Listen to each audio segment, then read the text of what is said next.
मैं प्रेम प्रयागराज से आप सभी माइंडफुल मॉर्निंग मित्रों का हार्दिक स्वागत और अभिनंदन करता हूं। आप सभी के हृदय में विराजमान सर्वशक्तिमान परमात्मा को प्रणाम करता हूं, नमन करता हूं। अपने गुरु गाइड कोच सुमित सर को याद करते हुए, उनका आभार व्यक्त करते हुए आज के सत्र का शुभारंभ करता हूं।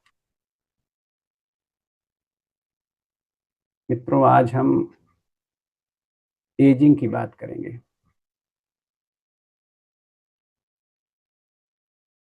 बुढ़ापा ये ऐसा विषय है, लगभग सबका इंटरेस्ट रहता है इसमें, क्योंकि कोई बूढ़ा नहीं होना चाहता। सभी हमेशा जिंदा दिल रहना चाहते हैं, यूथफुल रहना चाहते हैं, जवान रहना चाहते हैं। इसका हमारे गट से क्या संबंध है, गट कहाँ तक इसे निश्चित करता है, आज यही टॉपिक है। और साथ में जुड़े हुए कुछ अन्य पहलू भी।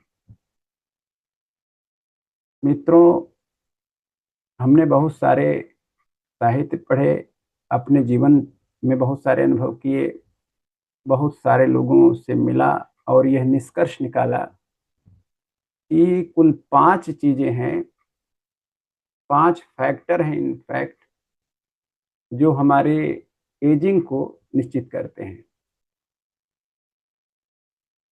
इसको हम थोड़ा बाद में आते हैं इन 5 मुद्दों पर, लेकिन कुछ सामान्य बातें करें कि एजिंग प्राकृतिक है, उम्र का बढ़ना प्राकृतिक है। बस इसकी जो स्पीड है वो स्लो होगी कि फास्ट होगी, यह तय करना आपके हाथ में है। अगर आप हैं 35 साल के लेकिन आप दिख रहे हैं 55 साल के, इसका मतलब है कि जो ईश्वर ने आपको शरीर दिया है, जो माइंड दिया है, जो ब्रेन दिया है, उसको सही से आप मैनेज नहीं कर रहे हैं, उसका रख रखाव ठीक से नहीं कर रहे हैं। तो इसका ये मतलब हुआ कि हमें जानना पड़ेगा कि यह रख रखाव किस तरह से होगा तो अच्छा रहेगा। और मित्रों, जो एजिंग है ये कई फैक्टर इस पे काम करते हैं। अगर हम उम्र की बात करें तो कई तरह की उम्र होती है, उसमें मुख्यतः क्रोनोलॉजिकल एज होती है। क्रोनोलॉजिकल का मतलब कि जिस डेट में पैदा हुए, हर साल 1 साल बढ़ जाएगा उसमें, कैलेंडर के हिसाब से। आमतौर पर सामान्य लोगों में उम्र की यही चर्चा होती है कि आप 50 साल के हो गए, आप 70 साल के हो गए, आप 20 साल के हो गए, आप 40 साल के हो गए, यानी कैलेंडर के हिसाब से उम्र बढ़ गई। असल में कैलेंडर एज कुछ खास नहीं कहती, ना तो कुछ डिसाइड करती है। इसके अलावा 2 और मुख्य एज है, एक तो है बॉडी एज और एक है साइकोलॉजिकल एज, मनोवैज्ञानिक। बॉडी एज का मतलब है कि आपकी बॉडी का वास्तव में, आपकी बॉडी की स्थिति कैसी है। जैसे मान लीजिए कि एक ही डेट में 2 लोगों ने गाड़ी खरीदी, ए और बी। ए ने अपनी गाड़ी का रखरखाव बहुत अच्छी तरीके से किया, सेम डेट में सेम ब्रांड खरीदा उन्होंने। और बी ने बहुत लापरवाही से रखा, बहुत ही अस्त व्यस्तता से चलाया, कभी उसकी फाइन ट्यूनिंग नहीं कराई, बिल्कुल ध्यान नहीं दिया। 5 साल बाद अननोन व्यक्ति के सामने लाया गया, दोनों गाड़ियों को उसने चला कर देखा, उससे ये बताया नहीं गया कि ये किस सन की दोनों गाड़ियां हैं, नंबर भी छिपा दिया गया। तो बी वाली गाड़ी के बारे में बताया तो लगता है ये 10 साल चल चुकी है, और ए वाले के बारे में बताया कि ये लगता है अभी 1-2 साल पहले ही खरीदी गई। इसका मतलब है सेम डेट को गाड़ी खरीदी गई, मेंटेनेंस भी मैटर करता है, ये कहने का मतलब। एक ही वर्ष में पैदा हुए हजारों लोग, आप देखेंगे जब उन पर नजर रखेंगे, उनकी एनालिसिस करेंगे तो डिफरेंट डिफरेंट स्थितियां मिलेंगी। और एक होती साइकोलॉजिकल, आपके मनोविज्ञान का, आपकी आसपास के वातावरण का आपके शरीर और स्वास्थ्य क्या फर्क पड़ता है, अपने बारे में क्या सोचते हैं आप। अगर आप कैलेंडर एज आपकी 35 साल है, आपकी बॉडी एज का मतलब और क्लियर कर दें कि कई बार कैलेंडर एज 35 साल है, बॉडी एज मशीन जो बताती है, आजकल मशीनें आ गई हैं, सिस्टम से पता लग जाता है कि आपके हार्ट की क्या उम्र है, लीवर की क्या उम्र है, आपके आपके जो इंटरनल जो वाइटल ऑर्गन है उनकी क्या स्थिति है, उन पे दबाव कितना है। तो कई बार पता चला उम्र 35 साल है, प्रेशर जो है हार्ट पर 75 साल वाला चल रहा है, इसका मतलब है कि हमारे हार्ट में दिक्कत है। तो बॉडी एज बताती है। और एक होता है साइकोलॉजिकल एज। साइकोलॉजिकल एज का मतलब है कितनी उम्र के आप मानते हैं। अगर आप 35 साल के हैं लेकिन आपको लगता है हम बूढ़े हो गए, हम तो अब कितना बचा ही है, 35 साल को हो गए हैं, बस 35 साल और बचा है, बहुत नकारात्मक चिंतन अगर आप करते हैं, लाइफ में जोश नहीं है, उत्साह नहीं है, अपने को कितने साल का मानते हैं, आपका सोचने का तरीका क्या है। जैसे हमारे बीच में राम कुमार सर बैठे हुए हैं, उनका मैं प्राय एग्जाम्पल देता हूं कि वो हैं एक्चुअल में 80 साल के, लेकिन वो कहते हैं कि हम 25 साल के हैं, शेष 55 वर्ष हमारा अनुभव है। ये एक माइंडसेट है, और इस माइंडसेट का आपकी फिजियोलॉजी पर फर्क पड़ता है, आपकी सोच पर फर्क पड़ता है। यहाँ पे और भी लोग हैं, श्री बलराम मौर्य जी भी बैठे, उनका मैं माइंडसेट देखता हूँ तो मतलब हैं 76-77 साल के, लेकिन माइंडसेट एकदम से यंग लोगों का है।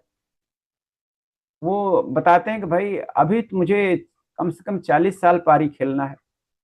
उसका असर मैं देखता हूँ उनके बॉडी पर भी आता है। वो अपने को 77 साल का मानते नहीं, कूदते हुए मतलब हर जगह 5-5, 7-8 किलोमीटर, 10-10 किलोमीटर वॉक करते हैं, भारी भरकम चीजें उठाने की भी ताकत रखते हैं। 4-5 सीढ़ियाँ तो चढ़ी जाते हैं, और दिन में 10 बार चढ़ जाते हैं। अब मैंने उनका देखा कि जब मसल मास निकाला, जो कि एजिंग के लिए बहुत ही महत्वपूर्ण भूमिका निभाता है और तय करता है, इतना एज है तो जवानों जैसा उनका मसल मास निकलता है। हमने देखा माइंड सेट का बहुत फर्क पड़ता है। तो अब प्रश्न ये है कि वो जो 5 मैंने बताया कि मुख्य जो फैक्टर हैं जो आपकी एजिंग को डिसाइड करते हैं, उसमें से पहला है असंयमित भोजन, असंतुलित भोजन। असंयमित जो भोजन का पक्ष है, न्यूट्रिशन, क्योंकि भोजन ही जीवन है, और जीवन कितना दिन तक चलेगा, कितना हेल्दी रहेगा, वो बहुत कुछ आपके भोजन से निश्चित होता है। किस तरह के आप खान पान, किस तरह का खान पान कर रहे हैं, आप क्या खा रहे हैं, और कितना खा रहे हैं, कब खा रहे हैं, कैसे खा रहे हैं, किस भाव में खा रहे हैं, कितने बार खा रहे हैं, यह भी तय करता है। यानी एक तो भोजन, भोजन अगर असंयमित है, असंतुलित है, असमय में कर रहे हैं, तो ये एजिंग पे, यानी आप अपनी एजिंग बढ़ाएंगे अगर ऐसा करेंगे तो। यानी आपको संयम रखना होगा, संतुलन रखना होगा, समय से करना होगा, सही भाव में करना होगा। दूसरा होता है कि एक दिन मैं बता रहा था जीरो ग्रेविटी वाली बात। अगर आप निष्क्रिय हैं, आप बैठे रहते हैं, अगर आप एक्टिव नहीं है, तो भी इसका बहुत बुरा असर पड़ेगा। क्योंकि देखा गया कि जो नासा ने, ये मैंने एक दिन और बताया था इस पे, कि नासा ने इस पर रिसर्च की कि जो अंतरिक्ष यात्री जाते हैं स्पेस में, वो जब लौट के आते हैं तो कम समय में ही उनकी एज बहुत ज्यादा बढ़ जाती है। गए थे यहाँ 35 साल में, लौट के आ रहे हैं तो लग रहा है 60 वर्ष के हो गए। कारण कि जीरो ग्रेविटी में उन्हें रहना पड़ा। जीरो ग्रेविटी में हड्डियां जो है कमजोर हो जाती है, इम्यूनिटी पूरी तरह पुअर हो जाती है, मेटाबॉलिक सिस्टम डिस्टर्ब हो जाता है, माइंडसेट पे बहुत ज्यादा फर्क पड़ता है। यानी जो एजिंग के फैक्टर हैं बहुत तेजी से काम करने लगते हैं। यानी जो लोग बैठे रहते हैं, इनफैक्ट नासा ने एनालिसिस की, बहुत ही उस पर शोध हुए कि जो लोग बैठे रहते हैं एक ही जगह पे, या बैठक ले लेते हैं किन्हीं कारणों से, यानी मजबूरी है बैठे रहना उनकी, हो सकता है अक्षम हो जाए, अक्षम हो गए होंगे, या फिर वो आलस्य पर बैठे रहते, या कोई पर्पज नहीं लाइफ बचा है। तो बैठना, निष्क्रियता जो है आपकी एजिंग को बढ़ा देता है। यानी सक्रिय रहेंगे तो एजिंग फास्ट नहीं होगी, स्लो होगी। एजिंग को स्लो रखना है यदि आप ज्यादा एज में कम एज का दिखना चाहते हैं। इसके अलावा सर्काडियन रिदम, जीवन में जो अस्त व्यस्तता है, दिनचर्या फिक्स नहीं है, मतलब सोने जागने का कोई रूटीन नहीं है, एक्सरसाइज का कोई रूटीन नहीं है। अगर दिनचर्या में अस्त व्यस्तता है, सर्काडियन रिदम डिसरप्टेड है, आपकी बायोलॉजिकल क्लॉक डिसरप्टेड है, तो ये बहुत तेजी से क्षरण करेगा।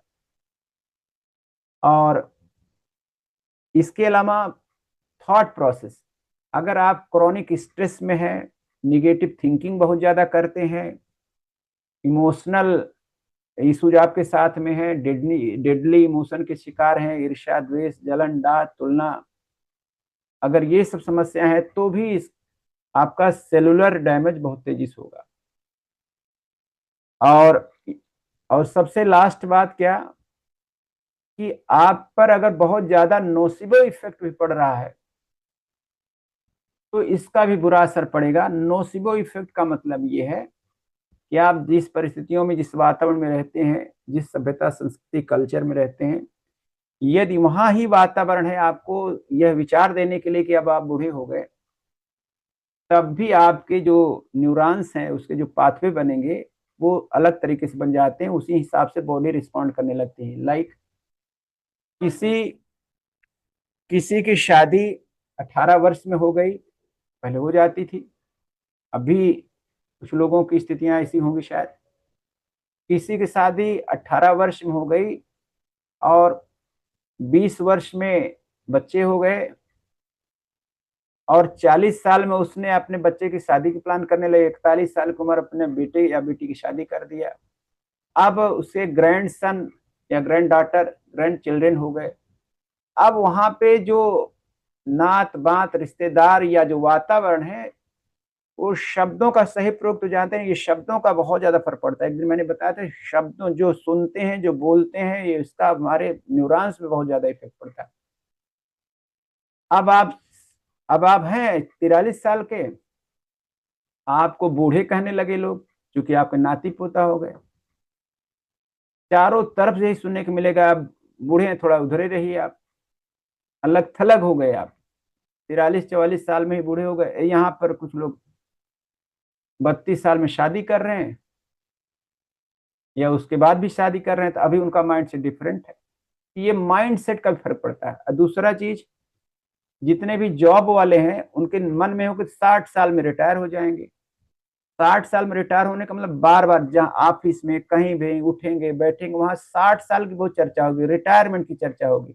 जैसे वो 40, 45, 50 के हुए नहीं, जितना ही ज्यादा लेट होता है 50 के बाद, तो प्रायः इसी पर चर्चा होगी कितना साल जॉब रह गया, अभी घर बनाया कि नहीं आपने, अभी बच्चों की शादी किया कि नहीं आपने, अभी ये जिम्मेदारियां हैं, अब तो 60 साल हो गया, जीवन तो खत्म होने वाला है, अब क्या रह गया लाइफ में। जैसे अलार्म क्लॉक लगाते हैं तो बोल जाती है, ऐसे ही कुछ लोग जॉब वाले प्रायः बायो अलार्म लगाते रहते हैं। वो 60 के आसपास, यानी 60 साल से 10 साल पहले ही वो बोलना शुरू कर देती है। और देखा गया है, अध्ययन बताते हैं कि रिटायर जो जॉब्स होते हैं 60 साल की एज में, उसमें से मोर देन 80% 60 के बाद 5-7 साल में ही खत्म हो जाते हैं, क्योंकि अलार्म ही बोल जाता है। तो ये जो नोसिबो इफेक्ट है, ये भी काम करता है। और मित्रों, यहाँ पे सबसे मैंने जो अनुभव किया कि कहा जाता है ना, सबका केंद्र गट है। एक वैज्ञानिक हैं जिनका नाम है डेविड सिंक्लेयर, उन्होंने किताब भी लिखी है, लाइफ स्पैन। उन्होंने कहा कि बुढ़ापा एक रोग है, इसे ट्रीट किया जा सकता है, इसे रिवर्स किया जा सकता है। वो बुढ़ापा को रोग मानते हैं। वो कहते हैं बूढ़ा होना और वरिष्ठ होना दोनों अलग बातें हैं। कोई 35 साल में भी बूढ़े माइंडसेट का हो सकता है तमाम कारणों से, अब कोई 75 साल में भी वो वरिष्ठ हो सकता है और यूथफुलनेस वाले माइंड का हो सकता है। तो डेविड सिंक्लेयर की वो लाइफ स्पेन नाम की किताब बहुत पढ़ने लायक है। एक वैज्ञानिक हैं अमेरिका की खास यूनिवर्सिटी में, और उनका यही पूरा जीवन लगा दिया उन्होंने कि ये लॉन्जिविटी पे शोध करके। लाइफ स्पेन किताब मैंने पढ़ी है, मैं उसके आधार बता रहा हूँ कि उन्होंने कहा है कि ये जो बुढ़ापा है एक रोग है, इसे रिवर्स किया जा सकता है। इसका मतलब ये हो गया कि इस पर ढंग से विचार करने की जरूरत है। उन्होंने बहुत तरीके से विचार किया है। देखिए, मोटा मोटा आपने सुना है कि गट के दो पहलू, गट और ब्रेन। हमारे हमारे अस्तित्व में दो चीजें बड़ी निर्धारक हैं, एक तो हमारा ब्रेन, दूसरा गट। और ये भी आप जानते हैं कि गट को दूसरा ब्रेन कहा गया है। जो गट में होता है वही हमारे ब्रेन में रिफ्लेक्ट होता है, जो ब्रेन में होता है तत्क्षण वो हमारे गट में रिफ्लेक्ट होता है। दोनों अन्योनाश्रित हैं। अगर इसको जरा देखिए किस तरह से ये हम लोग एजिंग के जाल में फंसते जाते हैं, इसको समझिए। एक सेंटर है ब्रेन, दूसरा सेंटर है गट। इस समय हम लोग गट रीसेट प्रोटोकॉल में रन कर रहे हैं, इसीलिए मैं यह बात इसमें कर रहा हूं कि ये एजिंग का मैटर भी समझना जरूरी है, क्योंकि ये गट से ही इसकी अधिकतर जितनी भी समस्याएं हैं सब के तार गट को जाते हैं, गट से होके जाते हैं, और गट से होके जाते हैं तो फिर ब्रेन तक भी पहुंचते हैं, ब्रेन से होके आते हैं तो गट तक पहुंचते हैं। अगर गट में अच्छे बैक्टीरिया भर भर के हैं, बुरे बैक्टीरिया कम हैं, जितना होना चाहिए उससे ज्यादा नहीं है, तो आपका गट हेल्दी होगा। और हेल्दी गट ही हेल्दी एजिंग की पहली शर्त है। आप हेल्दी एजिंग का मतलब आपकी एजिंग स्लो चले, बहुत फास्ट ना हो। हेल्दी एजिंग की पहली शर्त है कि आपकी गट हेल्दी होनी चाहिए। हेल्दी गट का मतलब है उसमें डिसबायोसिस नहीं होना चाहिए। डिसबायोसिस का मतलब असंतुलन नहीं होना चाहिए। असंतुलन का मतलब है कि अच्छे बैक्टीरिया ज्यादा हो, बुरे कम हो। यानी अगर बुरे बैक्टीरिया ज्यादा हो गए तो उसको कहा जाता है गट डिसबायोसिस। हमारा जो गट का माइक्रोबायोम है, गट माइक्रोबायोटा है, वहां पर असंतुलन नहीं होना चाहिए। अगर गट में असंतुलन हुआ तो क्या होगा? मेटाबॉलिक डिसऑर्डर हो जाएगा। मेटाबॉलिक डिसऑर्डर का मतलब होगा क्या? आप मेटाबॉलिज्म का मतलब होता है जो खाना खाते हैं उस वो पचता है, फिर उससे आपको पोषक तत्व मिलते हैं, एनर्जी मिलती है, और वो एनर्जी करेंसी बनाने तक की जो हमारे सेल में माइटोकॉन्ड्रिया वहां बर्न होता है, यानी भोजन का एनर्जी तक की जो यात्रा है पूरी मेटाबॉलिज्म कहलाती, चयापचय कहते हैं। इसमें अगर गट में समस्या है तो ये मेटाबॉलिक सिंड्रोम पैदा हो जाता है। मेटाबॉलिक सिंड्रोम का मतलब ये हुआ कि आप जो है गट में प्रॉब्लम होगी तो आपको अपच होगी, कॉन्स्टिपेशन होगा, गैस बनेगी, ब्लोटिंग होगी, इरिटेबल बाउल मूवमेंट होगा, बहुत सारी चीज होगी। अब उससे क्या होगा? जब आपका गट प्रॉब्लम करेगा तो उसमें अधिकतर जो है वो फैट में कन्वर्ट हो जाएगा। ऐसी बॉडी की सिचुएशन हो जाएगी कि ज्यादातर वो फैट में कन्वर्ट होगा और आपका पेट का साइज बढ़ने लगेगा, डिसबायोसिस हो जाएगा। यानी फिर वही मेटाबॉलिक डिस जो मेटाबॉलिक डिसऑर्डर है वह ओबिसिटी में, मोटापे में बदलना शुरू हो जाएगा। और जब मोटापा आएगा तो फिर डायबिटीज की सिचुएशन बढ़ जाएगी। डायबिटीज आएगी तो आप जानते हैं कि डायबिटीज जब आती है तो आपको हार्ट से रिलेटेड समस्या भी लेके आएगी। मोटापा जो है, मोटापा आलस्य को भी बढ़ावा देगा, लेथार्जिक बनाएगा आपको। और जब गट में डिसबायोसिस होगा तो आपकी गट लाइनिंग खराब होगी, उसमें सूजन होगी, लीकी गट होगा, आपके शॉर्ट चेन फैटी एसिड उसमें बनेंगे नहीं, तो उसमें पीएच भी उसका कोलोन का खराब होगा, कॉन्स्टिपेशन होगा, और सूजन आ जाएगी गट के अंदर। सूजन आएगी तो क्रोन्स डिजीज यानी पेट में ऑटोइम्यून डिजीज होने लगेगा। अब जब ये सब गट में उथल पुथल चलेगा तो ब्रेन में उथल पुथल होगा, कारण कि गट में अगर हेल्दी गट नहीं है तो उसमें जो न्यूरोट्रांसमीटर है, यानी जो हमारे मूड के हार्मोन है, सेरोटोनिन 90% गट में बनता है, 50% डोपामाइन जो हमारे रिवार्ड हार्मोन वही वही बनता है। यानी आपका हार्मोनल जो सिस्टम है वो भी डिस्टर्ब होगा। हार्मोन वहीं तक नहीं डिस्टर्ब होगा, अगर आप गट में समस्या आ गई तो आपका रेजिस्टेंस पैदा हो जाएगा इंसुलिन के लिए, और वही अंत में आपको डायबिटिक बना देगा। आपका रेजिस्टेंस आ जाएगा भूख के हार्मोन में, तृप्ति के हार्मोन में। ये कि यहाँ पे बहुत सारा आपका जो गट है वो तय करता है पूरा हार्मोन, यानी जरूरत से ज्यादा आपको भूख लगेगी, आप तृप्त नहीं होंगे, भूख भोजन बहुत करेंगे तृप्ति नहीं आएगी, यानी आपका जो लेप्टिन हार्मोन है तृप्ति का वो निश्चित रूप से बाधित हो जाएगा, रेजिस्टेंस आ जाएगा, यानी खाते जाओ और तृप्त कभी नहीं हो। यानी एक तो मोटापा बढ़ रहा है गट डिस्बायोसिस है, उसमें खाने का बहुत ज्यादा मन कर रहा है, एक तो इंसुलिन में समस्या है, जो हमारे ब्लड में ग्लूकोज भरा हुआ है वो पहुंच नहीं पा रहा सेल में कि बर्न हो पाए, माइटोकॉन्ड्रियल जो डिसरप्शन हो गया वहां पे, हमारी सेल परेशान है पूरी तरह से। यानी एक चीज से कितनी चीजें हो जा रही, गट में प्रॉब्लम आ रही है तो हार्मोनल सारी समस्या आ रही है, गट में समस्या आ रही है, इम्यूनिटी बार बार इन्फेक्शन होगा, चूंकि इम्यूनिटी की सेल 70% गट में बन रही है, यानी गट में समस्या आ गई तो आप बार बार बीमार पड़ेंगे। इम्यूनिटी वाली समस्या यानी इन्फेक्शन करोड़ों लाखों बार हमें मतलब मच्छर काटा होगा इतने साल में, लाखों बार काटे होंगे, लेकिन लाखों बार हम बीमार क्यों नहीं पड़ते, क्योंकि हमारा डिफेंस मैकेनिज्म हमारी बॉडी में काम करता है। इसका मतलब हमारी इम्यूनिटी अच्छी है तो हम कम बीमार पड़ेंगे, कम बीमार पड़ेंगे तो हमारा सेलुलर डैमेज का मतलब होता है कि अगर आपकी जितनी सेल बन रही है उससे ज्यादा ह्रास हो रहा है, यानी खत्म हो रही है, मर रही है, तो इसका मतलब सेलुलर डैमेज ज्यादा है। सेलुलर डैमेज का मतलब आपका जो माइटोकॉन्ड्रियल जो ये डिफिशियंसी हो जाती है, उसमें क्षमता ही नहीं रह जाती, अब वो काम ही करना, इंजन ही आपका काम नहीं, पुराना इंजन हो गया, जैसे समय से पहले पुराना हो गया। माइटोकॉन्ड्रिया एक हर कोशिका में इंजन है, वो वहां पे भट्ठी है, वो काम कर रही है, और वो भट्ठी ही बुझी बुझी सी है, तो उसमें एनर्जी भी ज्यादा नहीं बन रही।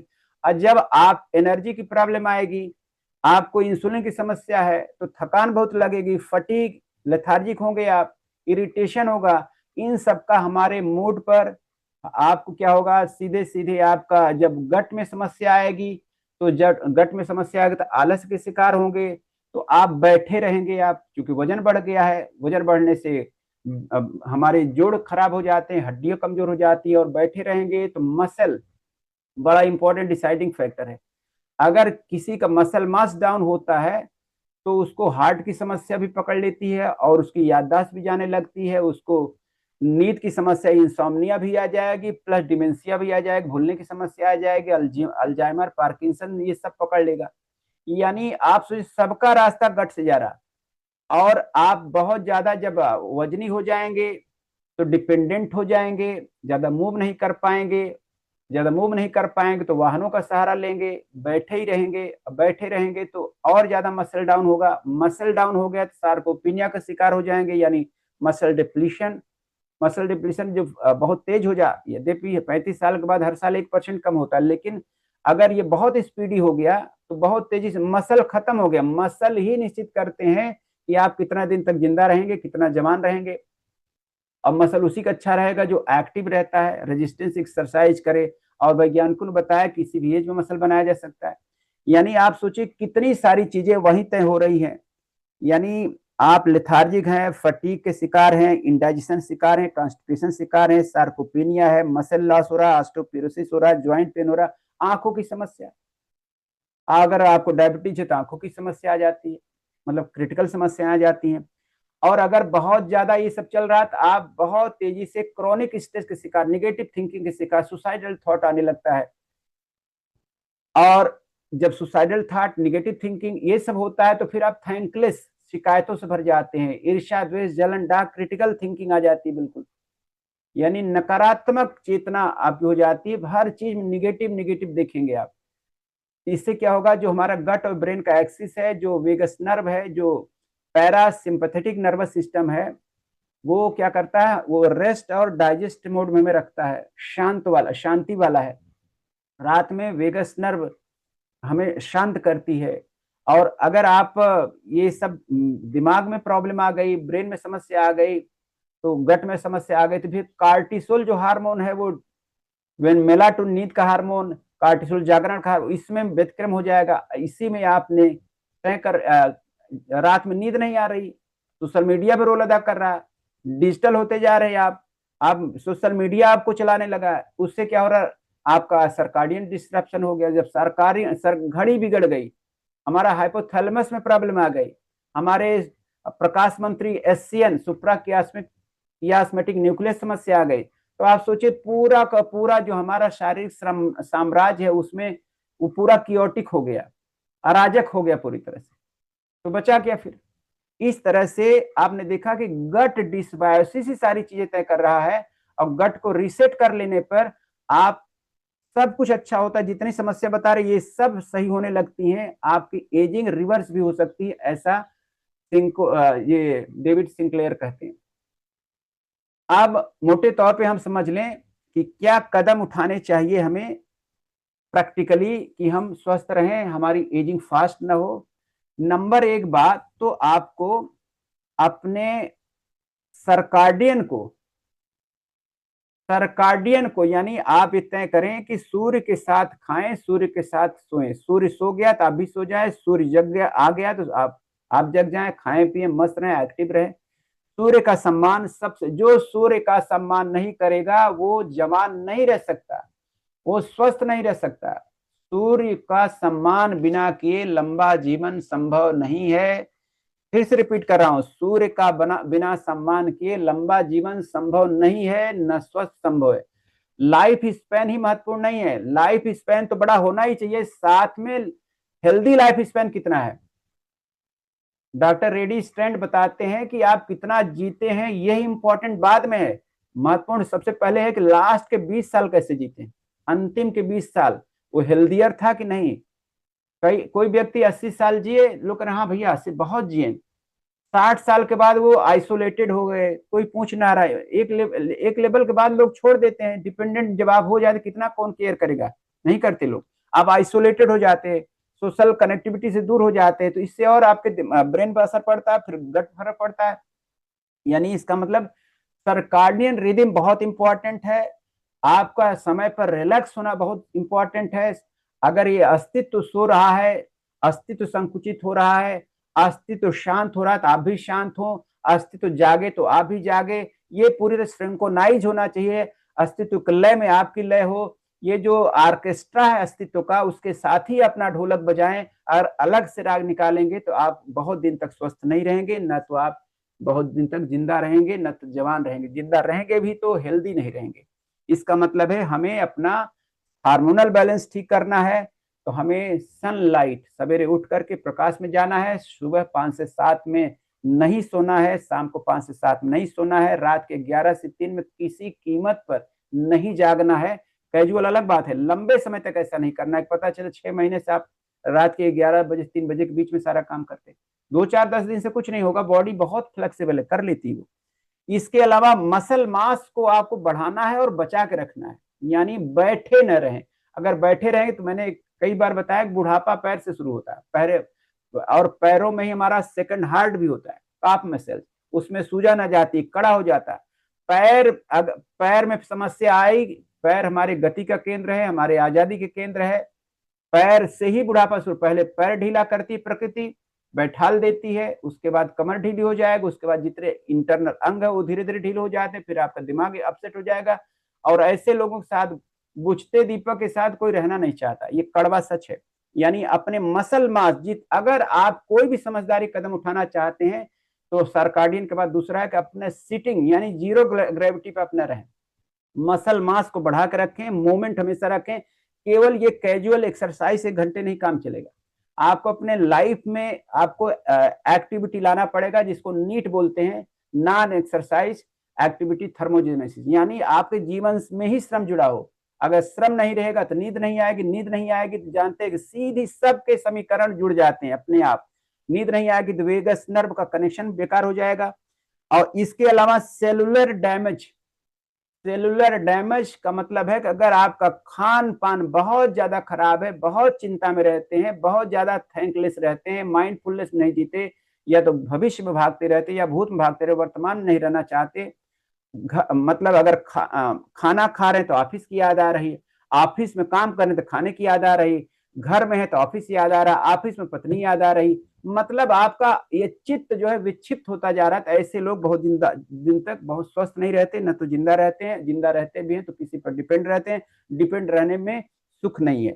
यानी सेलुलर डैमेज बचाना, डीएनए में टॉलीमेयर होता है, वो धीरे धीरे करके बहुत ज्यादा क्रोनिक स्ट्रेस से वो घिसता चला जाता है। बहुत गलत खान पान से, आजकल जिस तरह से खान पान चल रहा है, इसको नहीं संभालेंगे, यानी आपको नेचुरल, होलसम, प्राकृतिक, कम से कम बिगाड़ा बनाया हुआ, यानी आपको उसमें बहुत कुछ नकली और आर्टिफिशियल, न टेस्ट, न कलर, न ये प्रिजर्वेटिव, इन सबसे बचना होगा, तभी सेल डैमेज होने से बचेगा। ब्रेन की एक्सरसाइज, एक एज के बाद जो है लोग जैसे 50 नहीं हुआ अब हम सीख नहीं सकते, अब तो लाइफ ही खत्म हो गई, मतलब कि ब्रेन की एक्सरसाइज, पढ़ना बंद कर देते हैं। पढ़ना सदैव जारी रखिए, कुछ न कुछ रोज एक डायरी, चाहे आप डायरी लिखिए, क्या लिखेंगे उसमें आप यही लिखिए ईश्वर ने आपको क्या क्या दिया। रोज कम से कम 3 ग्रेटिट्यूड जर्नलिंग करिए। जर्नलिंग का मतलब सोचिए कि आपको क्या मिला है। अगर आप ढंग से सोचेंगे, विचार करेंगे तो आपको मिला ही है, ज्यादा आपने दिया कुछ नहीं है। अगर कितना प्राप्त किया है, कितना मिला है, इसका हिसाब, इसको अगर इसकी बैलेंस शीट बनाई जाए तो आप आश्चर्य पड़ जाएंगे। आप जितना मिला है उसकी तुलना में आपने नील बटा सन्नाटा दिया है इस अस्तित्व को। लौटाया क्या है? आप परिवार से मिला, समाज से मिला, देश से मिला, नेचर से मिला, अस्तित्व से मिला, हमें दिया क्या? देने वाला बहुत कम होगा। यानी थैंकफुल रहें और उसको लिखें। ब्रेन की एक्सरसाइज, जहां पर पेन, पेपर और माइंड एक साथ आ जाता है, मिरेकल होता वहां पर। लिखना बहुत जरूरी है। कम से कम आप एक पेज का आधा पेज रोज लिखिए। कलम का यूज छोड़िए मत, और पढ़ना मत छोड़िए। कुछ अच्छा पॉजिटिव मेंटल एटीट्यूड किताबें पढ़ना, जो पढ़ना छोड़ देते हैं, जानते हैं, जो जब यहां तक होता है, अगर आपने अपने दांतों की रक्षा नहीं की, दांत यानी चबा चबा के, जब आप बार बार जो खाने को कहा जाए 32 बार चबाइए, माइंडफुल ईटिंग करिए, जब बार बार चबाते हैं तो आपके ब्रेन की एक्सरसाइज होती है। जिसके दांत चले जाते हैं उसका दिमाग भी चला जाता है, उसकी सोचने समझ शक्ति चली जाती है। इसलिए, और कुछ लोग दांत हैं फिर भी वो गड़ब जाते, खाना चबाते, चबाएंगे जितना ज्यादा, इसलिए कुछ कड़ी चीज भी खाना जरूरी है। दांत बचा कर रखिए। जब कड़ी चीज का मतलब, अगर आप अभी आप जो है मक्का जो है चबाने लगे तो बिना चबाए निकल नहीं पाते आप, या फल खाइए तो चबाना पड़ता। गाजर को आप एक बार में गड़प नहीं कर सकते, हलवा कर सकते, ये बार बार चबाते हैं जब, तो उससे ब्रेन की एक्सरसाइज होती है। और आपके ब्रेन का सही रहना जरूरी है। पता चला कि आपको अल्जाइमर हो गया, कांपने की बीमारी, भूलने की बीमारी, ब्रेन फॉग हो गया, नाम याद करना भूल गया अपना। यहाँ तक हमारे एक साथी, उनके पिताजी टहलने निकले, उनको भूलने की बीमारी थी, रास्ता भूल गया, 20 साल हो गया होगा, और मिल ही नहीं पाए, कितना खोजा गया, रास्ते भटक गए, अपना घर का पता नहीं बता रहे, बच्चों का नाम नहीं बता पा रहे थे, और वो चले गए बाहर, मिल ही नहीं पाए। तो ये एक समस्या हो जाती है। तो इस तरह से मित्रों, न्यूट्रिशन, एंटीऑक्सीडेंट ढंग से लेना पड़ेगा। खान पान इतना नियमित करें कि आपका घ्रेलिन यानी भूख का हार्मोन, ग्रेलिन, इंसुलिन, ये मेटाबॉलिक जो सिस्टम ठीक करता है, हमारे खाने को मेटाबोलाइज करने में बहुत अहम भूमिका है। ज्यादातर ये असंतुलित हो जा रहा है आजकल। लेप्टिन, तृप्ति, यानी आपका सिस्टम हार्मोन सही काम करेगा अगर आप न्यूट्रिशन, प्लांट बेस्ड खाने में रहें। प्लांट बेस्ड खाएंगे तो जो ये ब्लू जोन में स्टडी हुई है, ब्लू जोन जो स्टडीज हुई मित्रों, वहां पे ये बताया गया, एक लेखक हैं, उनकी किताब बड़ी पॉपुलर हुई, ब्लू जोन, यानी डैन ब्यूटनर की। उन्होंने बताया कि कुछ 9 बातें हैं जो ऐसे 5 ऐसे क्षेत्र हैं धरती पर जहां पे बहुत ज्यादा दिन तक जिंदा रहते हैं, हेल्दी रहते हैं। जैसे कैलिफोर्निया में है, इटली में है, जापान में है, ऐसे कोस्टारिका में है, बहुत सारे ऐसे जोन है जहां नॉर्मली 90-100 साल सामान्य बात है। और जो आज यहाँ भारत में 50 साल की मेंटालिटी रहती है, वहां 80-90 साल में मेंटालिटी आती है, इतना फर्क है। तो वहां कहा गया है कि वो लोग, देखा गया कि उनके जीवन में मतलब एक्टिविटी है, उनके जीवन में प्लांट बेस्ड भोजन है, इमोशनल स्टेबिलिटी है, वो सोशली कनेक्ट रहते हैं, आइसोलेट नहीं रहते, वो इस तरह से कम्युनिटीज बनाते, जैसे हम लोग कम्युनिटी में रहने वाले ज्यादातर जिंदा रहते हैं, उनका हैप्पी हार्मोन सेक्रेशन बहुत फास्ट, बहुत अच्छा रहता है, उनका मूड स्विंग नहीं होता। और निश्चित रूप से कम्युनिटी का बहुत ज्यादा, अगर आप हेल्दी रहना चाहते हैं तो आपको अच्छी कम्युनिटी का पार्ट रहें। वहां पर कंसिस्टेंसी आपकी अच्छी मेंटेन रहती। लाइफ में कोई न कोई गोल होना चाहिए, पर्पज होना चाहिए। बिना पर्पज, अगर आप देखिए जो बूढ़े हो जाते हो कहते अब क्या बचा, अब क्या रह गया है। जब तक बच्चे थे, बड़े कर रहे थे, शादी बच्चे को लगता है अब क्या करें, रिटायर हो गए। यानी गोल, पर्पज, कुछ न कुछ आपका पैशन होना चाहिए। जिंदा रहना चाहते हैं, स्वस्थ रहना चाहते हैं, अकारण नहीं होगा। पर्पज विहीन, लक्ष्य विहीन, उद्देश्य विहीन, पैशन विहीन व्यक्ति ज्यादा दिन तक स्वस्थ नहीं रह पाता। जिंदा हो सकता है, रह भी दे। सोशल कनेक्शन बहुत इंपॉर्टेंट है। Family ties, social connection, healthy community, इन सब से कनेक्शन होना चाहिए। स्पिरिचुअलिटी, जो लोग लंबा जीते हैं वो स्पिरिचुअल भी होते हैं। माइंडफुलनेस, फेथफुलनेस, ग्रेटफुलनेस, इन सब की प्रैक्टिस करते हैं। प्राणायाम, मेडिटेशन, ध्यान, इस सब से उनका संबंध होता है, क्योंकि ये आपके सेलुलर डैमेज को कम करते हैं, आपको पीसफुल रखते हैं, आपको शांत रखते हैं, आपके वेगस नर्व को अच्छा रखते हैं। और साथ में एडिक्शन विहीन, आप कोई नशा ना करते हो। अगर कोई नशा करता है तो उसका सेलुलर डैमेज बहुत फास्ट हो जाता है मित्रों। और इस तरह से अगर आप, मैंने क्लियर किया कि आप सारी कहानी गट और ब्रेन से है। अगर स्वस्थ रहना चाहते तो अपने माइंड सेट पे काम करना पड़ेगा, अपने एक्टिविटी पे काम करना पड़ेगा, अपने भोजन पे काम करना पड़ेगा, अपने सरकारी रिदम काम करना पड़ेगा, ओवरऑल गट और ब्रेन पे काम करना पड़ेगा। तो हमारी शुभकामना आपके साथ में। हमें पता है कि आप निश्चित रूप से इसमें काम की बात ले लिए होंगे कि गट से ही सारा मामला शुरू हो रहा है, तो क्यों हम गट को अच्छा कर लें। और गट के लिए ही सारी कवायद की जा रही कि आप खान पान, आपकी दिनचर्या, आपकी एक्टिविटी, आपका माइंड सेट, आपका हाइड्रेशन, आपकी स्लीप, सब पे हम बात कर रहे हैं, किस तरह से हम अच्छा करें। तो मित्रों, हमें उम्मीद है कि आप को अच्छा लगा होगा। हमारा शुभकामना है कि आप स्वस्थ रहें, शतायु बने और मोर देन 100 साल से ऊपर सब लोग आगे बढ़े। हमारा तो लक्ष्य है कि हम ऐसी कम्युनिटी को बड़ा करते जाएंगे और सबको जागरूक करेंगे कि सब लोग स्वस्थ रहें, हेल्दी रहें और एनर्जेटिक रहें, पर्पज युक्त रहें और सबका कल्याण करें, सबके अच्छा सोचें। Thank you.